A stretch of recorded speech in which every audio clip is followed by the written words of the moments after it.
night and day. It rained the whole day till on Sunday. I'm waiting for a shining day. Might be singing, might be Assalamualaikum warahmatullahi wabarakatuh. Saya Nur Safaria, NIM 23050760077 akan menjelaskan yakni media digital dalam pembelajaran bahasa dan sastra Indonesia. Pembelajaran digital adalah media pembelajaran yang berkembang pesat dan digunakan saat ini dalam pembelajaran. Oleh karena itu, media pembelajaran digital adalah perantara atau medium yang mencerminkan alat atau sarana untuk menyampaikan proses mengajar dalam bentuk digital, baik itu media visual, audio seperti podcast, dan lain sebagainya.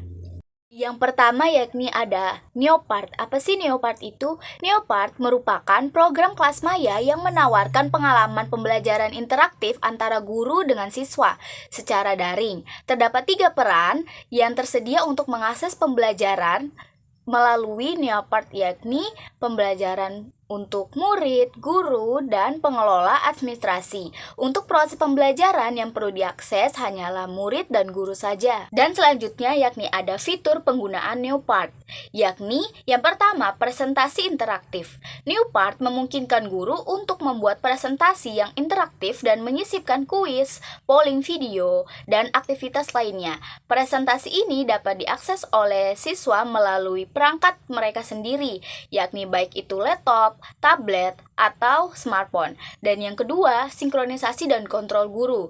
Guru dapat mengontrol alur prestasi secara langsung dan melihat progres setiap siswa secara real time. Ini memungkinkan guru untuk memastikan semua siswa mengikuti pelajaran dengan baik. Dan yang ketiga, konten siap pakai. Neopart menyediakan perpustakaan konten yang berisi ribuan pelajaran dan aktivitas siap pakai yang sesuai dengan berbagai kurikulum. Yang keempat, pembelajaran asinkron. Neopart juga mendukung pembelajaran asinkron di mana siswa dapat mengakses materi pelajaran dan menyelesaikan tugasnya pada waktu mereka sendiri. Ini sangat berguna untuk pembelajaran jarak jauh.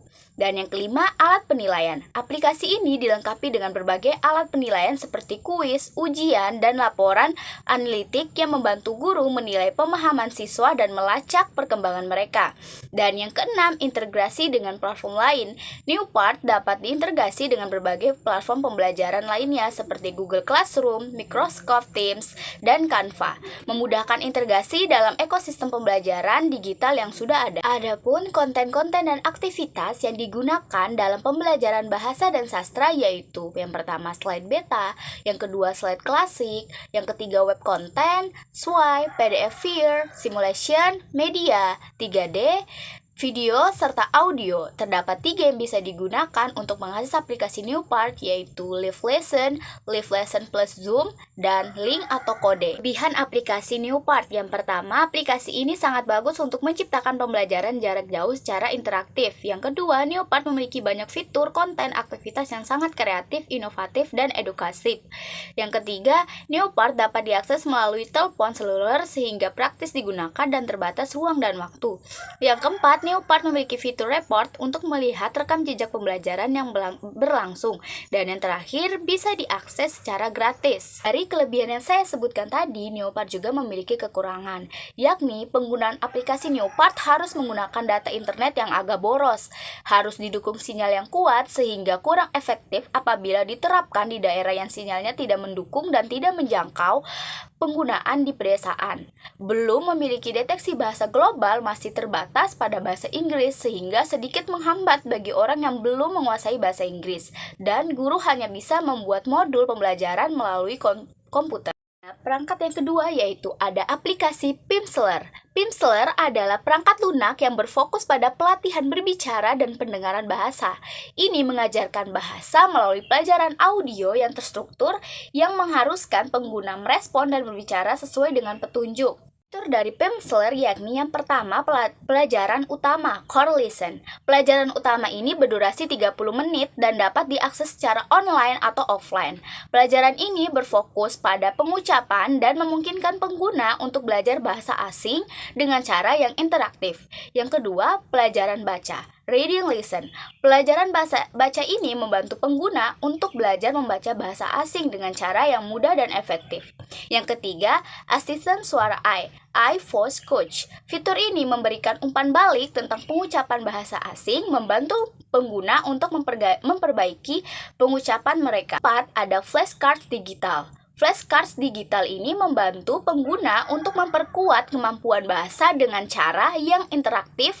Pengguna dapat mendengarkan dan melihat kata-kata bahasa asing serta meresponnya. Yang kelima, ada tantangan berbicara Speak Easy Challenge. Tantangan berbicara ini memungkinkan pengguna untuk berlatih berbicara bahasa asing dengan cara yang interaktif. Pengguna dapat berlatih berbicara dengan menggunakan transkrip percakapan yang telah disediakan. Terakhir yakni permainan speedrun. Permainan speedrun ini adalah permainan yang cepat dan menyenangkan yang membantu pengguna untuk memperkuat kemampuan bahasa mereka dengan cara yang efektif dan parafase katanya. Kelebihan dan kekurangan Pimsleur. Yang pertama, bebas genggam dan nyaman. Dan kedua, mengembangkan keterampilan mendengarkan dan berbicara. Yang ketiga, cocok untuk pemula. Dan yang keempat, membantu menghafal dalam jangka panjang. Dan untuk kekurangannya, yang pertama adalah biaya. Perangkat lunak Pimsleur memerlukan biaya langganan yang mungkin tidak semua orang dapat mampu untuk membayar.